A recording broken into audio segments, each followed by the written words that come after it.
ತಿರುಪತಿ ಲಡ್ಡುಗೆ ದನದ ಕೊಬ್ಬು ಮೀನಿನ ಎಣ್ಣೆ ಮಿಕ್ಸ್, ಕೊನೆಗೂ ತಪ್ಪೊಪ್ಪಿಕೊಂಡ ಟಿಟಿಡಿ ಟ್ರಸ್ಟ್. ಇತ್ತ ಆಂಧ್ರ ಸರ್ಕಾರದಿಂದ ವರದಿ ಕೇಳಿದ ಕೇಂದ್ರ.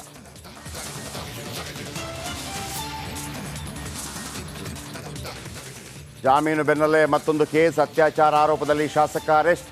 ಮುನಿರತ್ನ ಅವರನ್ನ ಕಸ್ಟಡಿಗೆ ಪಡೆಯುತ್ತಾ ಪೊಲೀಸ್.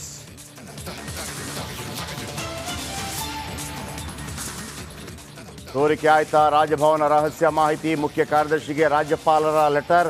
ಸರ್ಕಾರ ಗವರ್ನರ್ ನಡುವೆ ಪತ್ರ ಸಮರ.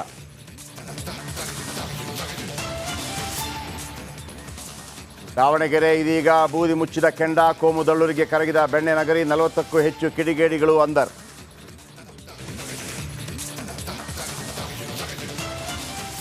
ವಿದ್ಯಾರ್ಥಿನಿಯರ ವಾಶ್ರೂಮಲ್ಲಿ ವಿಡಿಯೋ ರೆಕಾರ್ಡ್. ಇಂಜಿನಿಯರಿಂಗ್ ವಿದ್ಯಾರ್ಥಿ ಕಂತ್ರಿ ಬುದ್ಧಿ ಬಯಲು. ಬೆಂಗಳೂರಿನ ಕಂಬಿಪುರದಲ್ಲಿ ಎಸಿಎಸ್ ಕಾಲೇಜಿನಲ್ಲಿ ಘಟನೆ.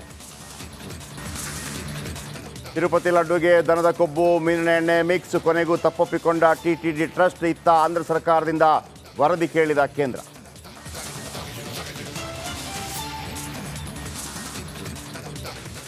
ಜಾಮೀನು ಬೆನ್ನಲ್ಲೇ ಮತ್ತೊಂದು ಕೇಸ್. ಅತ್ಯಾಚಾರ ಆರೋಪದಲ್ಲಿ ಶಾಸಕ ಅರೆಸ್ಟ್. ಮುನಿರತ್ನ ಅವರನ್ನ ಕಸ್ಟಡಿಗೆ ಪಡೆಯುತ್ತಾ ಪೊಲೀಸ್.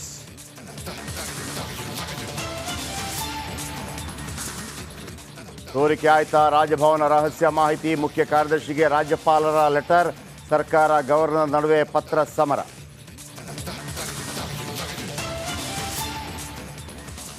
ದಾವಣಗೆರೆ ಇದೀಗ ಬೂದಿ ಮುಚ್ಚಿದ ಕೆಂಡ. ಕೋಮುದಳ್ಳೂರಿಗೆ ಕರಗಿದ ಬೆಣ್ಣೆ ನಗರಿ. 40ಕ್ಕೂ ಹೆಚ್ಚು ಕಿಡಿಗೇಡಿಗಳು ಅಂದರ್.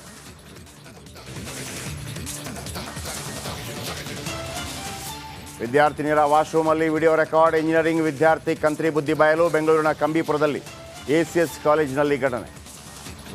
ಬ್ರೇಕ್ಗಿಂತ ಮುಂಚೆ ಹಬ್ಬದ ಸಂದರ್ಭದಲ್ಲಿ ರಾಜ್ಯದಲ್ಲಿ ಆಗ್ತಾ ಇರುವ ಜಟಾಪಟಿಗಳ ಬಗ್ಗೆ ವಿಸ್ತೃತವಾಗಿ ವರದಿಯನ್ನ ಗಮನಿಸಿದ್ವಿ.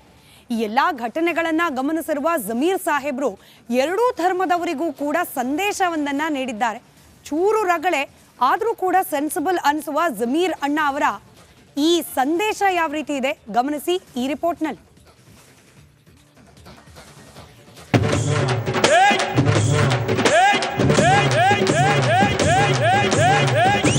ಬಿಜೆಪಿ ಯಾವತ್ತನ ಸಾಧನೆ ಹೇಳಿದಾರ? ಹಿಂದೂ ಮುಸಲ್ಮಾನ್. ಯಾವ ಹಿಂದೂನು ಬೇಕಾಗಿಲ್ಲ, ಯಾವ ಮುಸಲ್ಮಾನು ಬೇಕಾಗಿಲ್ಲ. ಅವ್ರು ಬೇಕಾಗಿರೋದು ಕುರ್ಚಿ. ಯಾವ ಹಿಂದೂನು ಬೇಕಾಗಿಲ್ಲ, ಅವ್ರು ಯಾವ ಮುಸಲ್ಮಾನು ಬೇಕಾಗಿಲ್ಲ. ಸಾಧನೆ ತೋರಿಸ್ರಿ, ಏನ್ ಮಾಡಿದ್ವಿ ಅಂತ ಸಾಧನೆ ತೋರಿಸು. ಮತ ಕೇಳಿ ನೀವು. ಹಿಂಗೆ ಬಿಜೆಪಿ ವಿರುದ್ಧ ಸಚಿವ ಜಮೀರ್ ಅಹಮದ್ ಬೆಂಕಿ ಹುಗಳಿದ್ರು. ಬರೀ ಕುರ್ಚಿಗಾಗಿ ಯಾಕೆ ಸ್ವಾಮಿ ಇಂತ ರಾಜಕೀಯ ಮಾಡ್ತೀರಿ ಅಂತ ಪ್ರಶ್ನೆ ಮಾಡಿದ್ರು.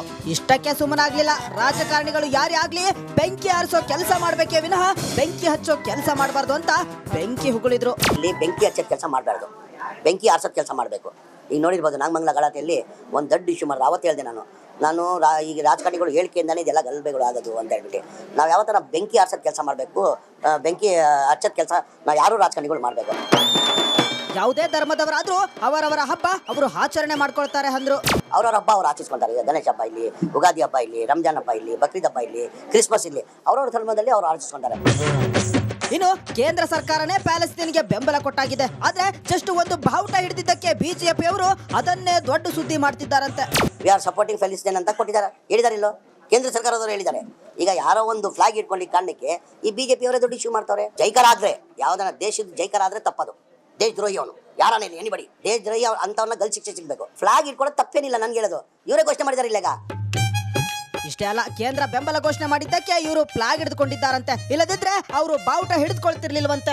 ಈಗ ಇವ್ರು ಘೋಷಣೆ ಮಾಡಿದ್ಮೇಲೆ ತಾನೇ ಫ್ಲಾಗ್ ಇಟ್ಕೊಂಡಿರೋದು. ಇವ್ರು ಘೋಷಣೆ ಮಾಡಿ ಯಾರು ಇಟ್ಕೊಳ್ತಾ ಇದ್ರು? ಇನ್ನು ಬೆಂಬಲ ಇದೆ ಅಂತ ಘೋಷಣೆ ಮಾಡಿದಕ್ಕೆ ತಾನೇ ಫ್ಲಾಗ್ ಇಟ್ಕೊಂಡಿದ್ದು. ಈ ಫ್ಲಾಗ್ ಇಟ್ಕೊಂಡಿಲ್ಲ ಅಂದ್ರೆ ಬೇರೆ ಘೋಷಣೆ ಮಾಡಿಲ್ಲ ಫ್ಲಾಗ್ ಯಾರು ಇಟ್ಕೊಳ್ತಾ ಇದ್ರ? ಇವ್ರು ಘೋಷಣೆ ಮಾಡಿದಕ್ಕೆ ತಾನೇ ಫ್ಲಾಗ್ ಇಟ್ಕೊಂಡಿರೋದು. ಒಟ್ಟಲ್ಲಿ ರಾಜಕೀಯ ಅಂದ ಮೇಲೆ ರಗಳೆ ಇದ್ದಿದ್ದೆ. ಇದರ ಮಧ್ಯೆ ನಾನು ಮೊದಲು ಇಂಡಿಯನ್ ಅಂದಿರೋ ಜಮೀರ್ ಅವರ ಮಾತು ಅದಷ್ಟು ಜನರ ಮನಸ್ಸು ಮುಟ್ಟುತ್ತೋ ಏನೋ ದೇವರೇ ಬಲ್ಲ. We are all Indians. ನಾನು ಮುಸ್ಲಿಂ ಆಗಿ ಇಟ್ಟಿರ್ಬೋದು, ಅದಕ್ಕಿಂತ ಎಲ್ಲ ವೇದಿಕೆ ಮೇಲೆ ನಾನು ಹೇಳ್ತೀನಿ. ನಾನು ಮುಸ್ಲಿಂ ಆಗಿರ್ಬೋದು, ಅದಕ್ಕಿಂತ ಮುಂಚೆ ನಾನು ಒಬ್ಬ ಹಿಂದೂಸ್ತಾನಿ ಕನ್ನಡಿಗ, ಆಮೇಲೆ ಮುಸ್ಲಿಂ ಅಂತೀನಿ ನಾನು. ಆಮೇಲೆ ರಾಜಕಾರಣಿಗಳು ರಾಜಕೀಯಕ್ಕೆ ಬಂದಾದ್ಮೇಲೆ ಜಾತಿ ಅಂತ ಬಿಟ್ಬಿಡ್ಬೇಕು.